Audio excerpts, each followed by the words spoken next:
ரொம்பவே சூப்பரான டேஸ்ட்ல நல்லா காரசாரமான சிக்கன் சுக்கா ரெஸ்டாரண்ட் ஸ்டைல்ல ரொம்பவே ஈஸியா எப்படி செய்யறதுன்னு பார்க்கலாம் வாங்க. Welcome to Ooty cooking channel. Chicken sukka செய்யறதுக்கு நான் இங்க 1/2 கிலோ அளவுக்கு சிக்கனை நல்லா கழுவி சுத்தம் பண்ணி எடுத்து வச்சிருக்கேன். சிக்கன் சுக்கா செய்யறதுக்கு சிக்கன் பீஸ் எல்லாத்தையுமே பெரிய சைஸ்ல வெட்டி வாங்கக்கூடாது. சின்ன சின்னதா இருந்தாதான் சிக்கன் அந்த மசாலாலையும் எண்ணெயிலையுமே வெந்து வரும். நீங்க பெரிய பீஸா வெட்டி வாங்கினீங்கன்னா நம்ம தண்ணி ஊற்றி வேக வைக்க வேண்டியதா இருக்கும். அப்போ அந்த சிக்கனோட ஃப்ளேவரும் டேஸ்ட்டும் மாறி போயிடும். சிக்கன் சுக்கா ரெடி பண்றதுக்கு முதல்ல நம்ம சிக்கனை மசாலால மேரினேட் பண்ணி எடுத்து வச்சிடலாம். சிக்கன் கூடவே 3 டேபிள் ஸ்பூன் அளவுக்கு புளிப்பு இல்லாத தயிர் சேர்த்திருக்கேன். இது கூடவே நான் 2 டீஸ்பூன் அளவுக்கு மிளகாய் தூள் சேர்த்திருக்கேன். நீங்க உங்க காரத்துக்கு தகுந்த மாதிரி சேர்த்துக்கோங்க. கூடவே 1 டீஸ்பூன் அளவுக்கு கரம் மசாலா அப்படி இல்லை சிக்கன் மசாலா சேர்த்துக்கலாம். கூடவே 1 டீஸ்பூன் மல்லித்தூள், 1/4 டீஸ்பூன் அளவுக்கு மஞ்சத்தூள் சேர்த்திருக்கேன். கூடவே தேவையான அளவு உப்பு சேர்த்துக்கலாம். நான் 1/2 டேபிள் ஸ்பூன் அளவுக்கு உப்பு சேர்த்திருக்கேன். இந்த மசாலா எல்லாத்தையுமே சிக்கனோட நல்லா கலந்து விட்டுருங்க. இந்த மசாலால சிக்கன் குறைஞ்சது ஒரு 1/2 மணி நேரமாச்சு நல்லா ஊறி வரணும். அப்பதான் அந்த ஃப்ளேவர்ஸ் எல்லாம் சிக்கன்ல இறங்கி சிக்கன் சுக்கா சாப்பிட்றதுக்கு ரொம்ப நல்லா டேஸ்டா இருக்கும்.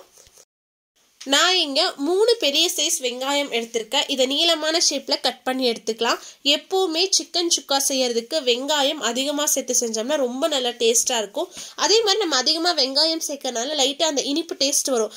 அதை குறைக்கிறதுக்காக தான் நம்ம மிளகாய் தூள் கொஞ்சம் ஜாஸ்தியா சேர்க்கிறோம். அப்போ சிக்கன் சுக்கா நல்லா டேஸ்டாவும் ஃபிளேவராகவும் இருக்கும். அதே சமயம் நல்லா காரசாரமாகவும் இருக்கும்.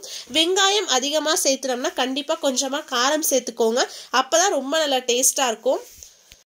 சிக்கன் சுக்கா செய்யறதுக்கு ஒரு தவால நான் 3 டேபிள் ஸ்பூன் அளவுக்கு எண்ணெய் சேர்த்திருக்கேன். எண்ணெய் நல்லா சூடானதும் இதுல 3 துண்டு பட்டை, 1 ஏலக்காய், 4 கிராம்பு சேர்த்துக்கலாம். இது கூடவே 1 டீஸ்பூன் அளவுக்கு சோம்பு சேர்த்திருக்கேன். சோம்பு எண்ணெயில நல்லா பொரிஞ்சு வந்ததும் இதுல நம்ம கட் பண்ணி எடுத்து வச்சிருந்த வெங்காயத்தை சேர்த்துக்கலாம். கூடவே 1 பச்சை மிளகாயை 2 கட் பண்ணி சேர்த்திருக்கேன். கூடவே 1 கொத்து கருவேப்பிலை இலை சேர்த்துக்கலாம். கூடவே வெங்காயம் வதங்கறதுக்கு தேவையான அளவு உப்பு சேர்த்துக்கலாம். வெங்காயம் நல்லா பொன்னிறம் ஆகிற வரைக்கும் நம்ம எண்ணெயில நல்லா வதக்கி எடுக்கணும்.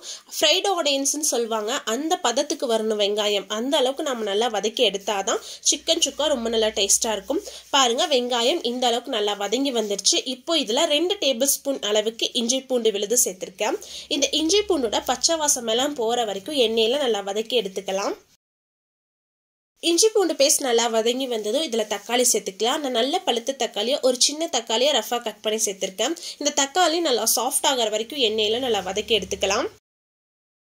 தக்காளி இந்த அளவுக்கு நல்லா வதங்கி வந்ததும் இதுல நம்ம மசாலா தடவி எடுத்து வச்சிருந்த சிக்கனை சேர்த்துக்கலாம். சிக்கன் சேர்த்தோனையுமே அடுப்பை ஹை ஃப்ளேம்ல வச்சு சரியா 5 நிமிஷம் கையெடுக்காம நல்லா வதக்கி விடுங்க. சிக்கன் நல்லா வதங்கி வந்ததும் அடுப்பை மிதமான சூட்டில் வச்சு மூடி வச்சு ஒரு 5 நிமிஷம் நல்லா குக் பண்ணி எடுத்துக்கோங்க. சிக்கன் ஒரு 75% நல்லா குக் ஆகி வந்துடும். நான் சரியா 5 நிமிஷம் கழிச்சு ஓப்பன் பண்ணியிருக்கேன். நம்ம கொஞ்சம் கூட தண்ணி சேர்க்கல, ஆனால் சிக்கன்லேருந்து இந்த அளவுக்கு தண்ணி வந்திருக்கு. இந்த தண்ணியே சிக்கன் வேகிறதுக்கு போதுமானதாக இருக்கும். சிக்கன் சுக்கா செய்யறதுக்கு நம்ம மேற்கொண்டு எந்த தண்ணியும் சேர்க்க வேண்டாம். இப்போ மூடி வச்சு இந்த தண்ணியெல்லாம் வத்துற அளவுக்கு ஒரு 5 நிமிஷம் நம்ம வேக வச்சு எடுத்துக்கலாம். சரியா 5 நிமிஷத்துக்கு அப்புறம் ஓப்பன் பண்ணியிருக்கேன். நம்ம சேர்த்த தண்ணி எல்லாமே நல்லா வத்தி வந்திருக்கு. சிக்கனும் நல்லா சாஃப்டாக வெந்து வந்திருக்கு. ஒருவேளை உங்களுக்கு சிக்கன் ரொம்ப ட்ரையாக வேண்டாம், கொஞ்சம் செமி கிரேவியாக வேணும்னு நினச்சிங்கன்னா இந்த ஸ்டேஜில் நீங்கள் அடுப்பு ஆஃப் பண்ணிடலாம். அதுவும் சாப்பிட்றதுக்கு ரொம்ப நல்லா டேஸ்ட்டாக இருக்கும். ஆனால் இன்னைக்கு நாம சிக்கன் சுக்கா பண்ணுறதுனால இன்னும் நல்லா நான் ட்ரை ரோஸ்ட் பண்ணி எடுத்துக்க போகிறேன். சிக்கன்ல கொஞ்சம் கூட ஈரப்பதம் இல்லாத மாதிரி நல்லா ரோஸ்ட் பண்ணி எடுத்துக்கோங்க. கடைசியா இதுல 1 கொத்து கறிவேப்பிலை இலை சேர்த்து நல்லா வதக்கி விட்டுடலாம். அடுப்பை ஹை ஃப்ளேம்ல வச்சு வதக்கி விடுங்க. இந்த ஸ்டேஜ்ல நம்ம சேர்த்த எண்ணெய் எல்லாமே நல்லா பிரிஞ்சு வரும். அந்த எண்ணெயிலேயே நம்ம நல்லா ரோஸ்ட் பண்ணி எடுக்கும் போது சிக்கனோட மேல் பக்கம் லைட்டா மொறுமொறுப்பா இருக்கும், உள்ள எல்லாம் நல்லா சாஃப்டா இருக்கும். அந்த அளவுக்கு நம்ம நல்லா அடுப்பை ஹை ஃப்ளேம்ல வச்சு ரோஸ்ட் பண்ணி எடுக்கணும். அடுப்பை ஹை ஃப்ளேம்ல வச்சு கையெடுக்காம வதக்கி விடணும். அப்பதான் அடி பிடிக்காம இருக்கும். ஒரு 5 நிமிஷம் நீங்க நல்லா வதக்கி விட்டீங்கனாலே சிக்கன்ல அந்த மசாலாலாம் இறங்கி நல்லா சூப்பரான டேஸ்ட்ல நம்மளுடைய சிக்கன் சுக்கா ரொம்ப ஈஸியா ரெடி பண்ணிடலாம்.